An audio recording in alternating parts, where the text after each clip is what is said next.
Agriculture is one of man's greatest achievements. It has enabled us to form stable societies, build great things, and of course eat. However, agriculture has changed quite a lot since the early days of humankind. Agriculture has become less of an independent activity and more of a business.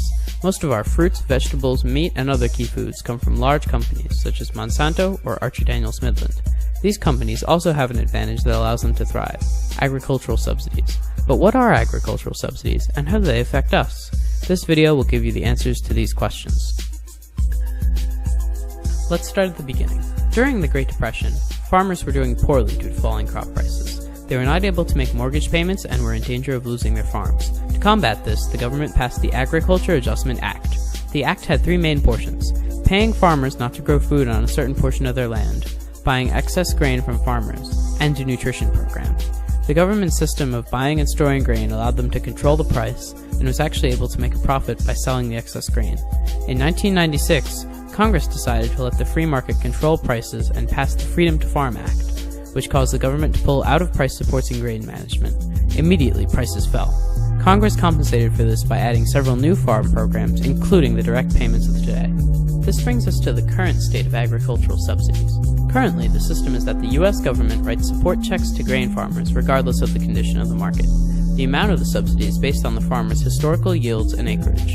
In addition, the government requires farms to pay crop insurance to be eligible for subsidy programs. These insurance programs are now comparable to direct payments in terms of the cost of subsidies. Who benefits from this? Well, early on, the people who benefited from this were small farms and farmers.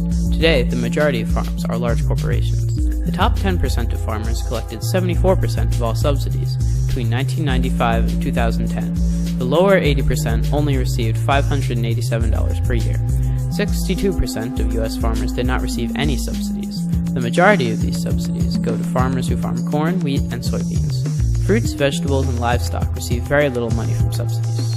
These subsidies cause many problems. To start, American taxpayer money is spent on these subsidies that benefit the few at the cost of the many. $5 billion worth of taxpayer money has been given to agribusinesses from direct subsidies. The total amount the government spends on subsidies adds up to $166 billion for the top 10 agribusinesses alone. The U.S. government also employs a system for direct payments, where the payments are tied directly to acreage. The problem with this system is that often larger, already wealthy farms receive more direct payments than the smaller businesses the Farm Bill was originally supposed to protect. Subsidies also contribute to the growing obesity epidemic of America. The fact that most of these subsidies go to corn, wheat, and soybeans means that products that use these foods, such as cornstarch, corn syrup, and other unhealthy foods, are extremely cheap. On the contrary, many healthier foods, such as apples, carrots, and bananas, are more expensive because they do not receive any subsidies. On a global scale, they hurt farmers in poor countries around the world. Because U.S. agribusinesses can afford to produce cheaper food, they are able to make their prices lower than local farmers. Subsidies enable Western farmers to sell food in foreign markets that is well below the normal cost of production due to subsidies. Local farmers are unable to compete with lower prices, which means that their businesses do poorly and money leaves the local economy. This is called dumping. This process encourages developing countries to become dependent on importing crops from the United States rather than being self-sufficient.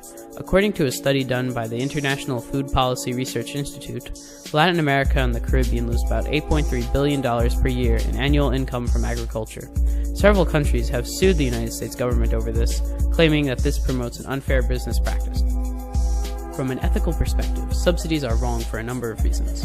First off, they place the needs of a few wealthy agribusinesses above the needs of the many. These subsidies provide a form of privilege to large companies because they are receiving an advantage that allows them to surpass other smaller farms in America and in other countries around the world. Furthermore, the farmers in developing countries are being denied their rights to prosperity due to the unfair advantage subsidized farms have.